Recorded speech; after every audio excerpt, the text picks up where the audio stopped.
Hi, and welcome back to my channel. I am going to be talking about some home decor recommendations that I have for homes with people with autism.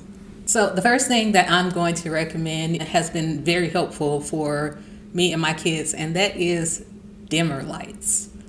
These really, they come in handy whenever we have a day where my child is really fussy and I really can't figure out what it is. That usually it's that they're overstimulated in some way. So we go into low sensory mode, which is I draw the curtains, we dim the lights a little bit, everything, the volume gets turned down on everything, and we just have a quiet, relaxing day.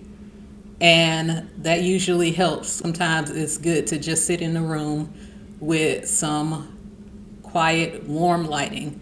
And I really want to specify that warm lighting. So cool lighting I put an example up of cool lighting versus warm lighting. Personally, and for my kids, we don't have any cool lighting in our house besides like the lights that me and my son use for filming. All of our lamps and the overhead lights, it's all warm lighting. And honestly, some days we just go without lights and we just do natural lighting. So we just open the blinds and let the natural light in. And that is a good option as well. But definitely warm lighting, and definitely I would say invest in some dimmer lights. The second thing I am going to talk about is plush textures.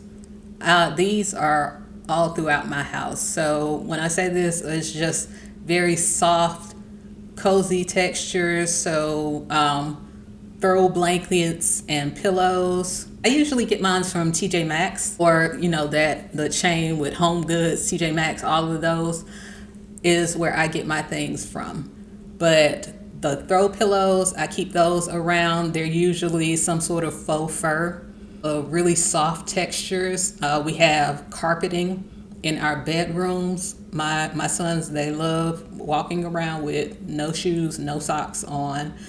And the carpets they just like feeling the carpet on their feet. It's relaxing for them. So we have very thick carpeting in our home, but also we have faux sheepskin rugs, shag carpeting, well, not shag carpeting, I'm sorry, shag rugs, as well as woven blankets with soft wool textures or like a cotton texture. The next things I'm going to talk about are some things that I mentioned in my video about setting a sleep routine. And so I'm just going to put all of these together. Blackout curtains. We only have them really in our bedrooms, but blackout curtains are really, really good, again, for the days when you want to go low sensory mode. They also help with keeping the sun out so that your child can sleep a little bit longer in the morning hours. It made the difference for us from 6 a.m. wake ups to 8 and 9 a.m. wake ups. So definitely, I would say blackout curtains are a must. And the other thing are white noise machines, particularly those that have different settings. My youngest son, he loves the rain setting. I prefer the brown noise. My oldest son prefers the white noise. All different, but it helps all of us in our own way. Last thing in the sleep section is sensory light. They have those that are like ocean waves, and some that are, like I said, galaxies, stars, and things like that. But another cost-effective one is just to get the fairy lights, the warm fairy lights there. Those are good also. They're good sensory lights. So the next thing I'm going to recommend is mirrors. I have a lot of mirrors in my home, pretty much in every room.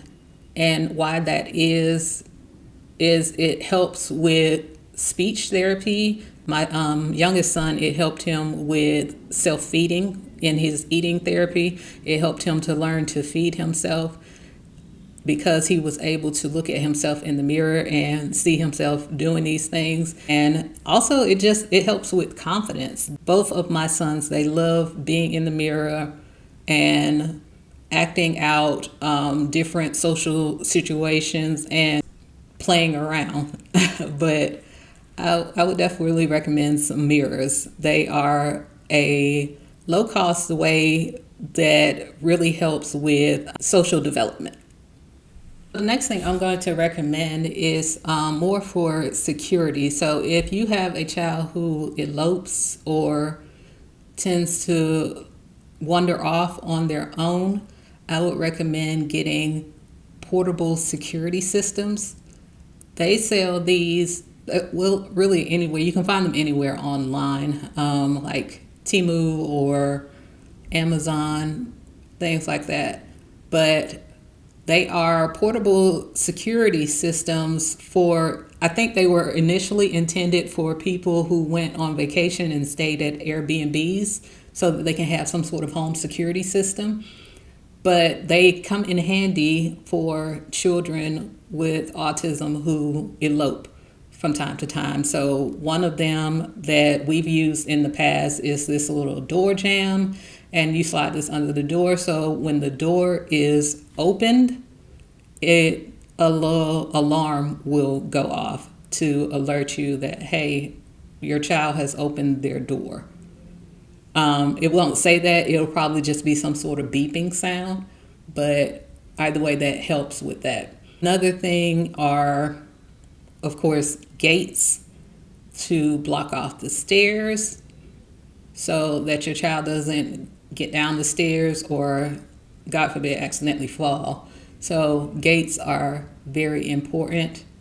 And also these, I'm not really sure what they're called, but these guards for the door handles, which prevents your child from turning the door handle so that they can't open the doors. Also, because you can never be too cautious, I would just say a chain lock at the top of your front door that your child cannot reach.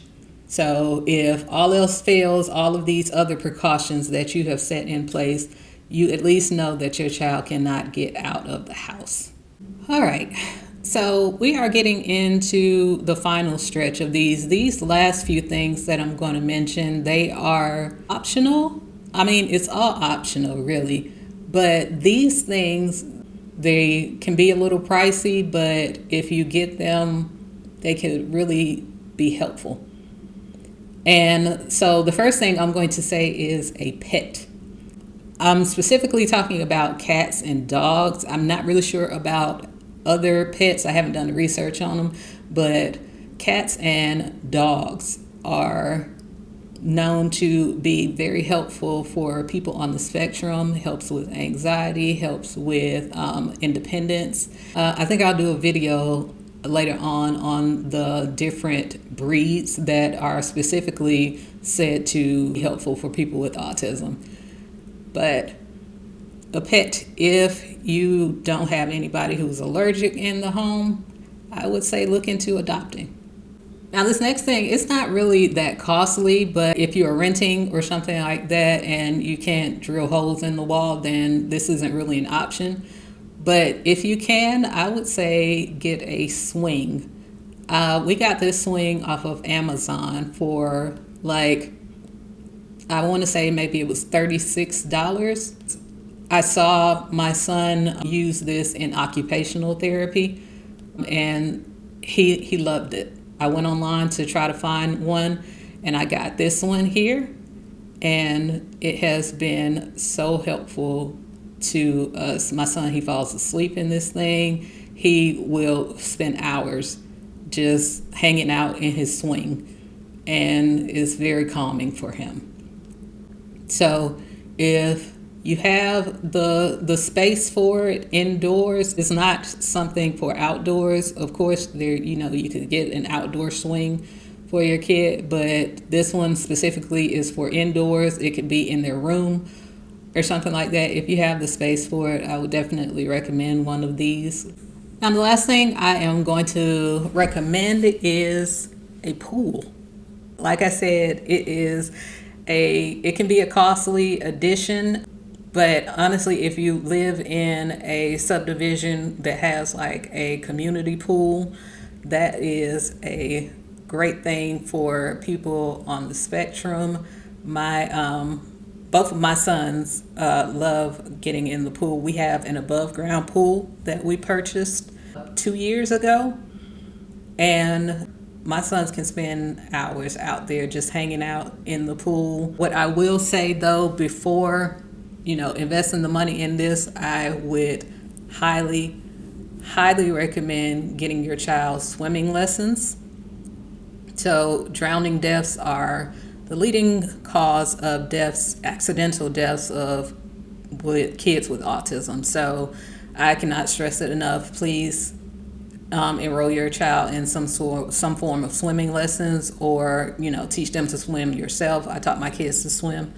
If you want to invest the money into it, I'm going to put the link to the above ground pool that we bought off of Amazon, and I'll probably just put like the little floats that I use for my son. Also, he hangs out in his little car's float, and he will just stare up at the sky and float around in the pool, and it is so relaxing for him. And I don't have to do anything but sit nearby the pool and watch him and just hang out myself. But it makes for a very calming day. I don't have to do much, and those days are the best when I'm not having to run around.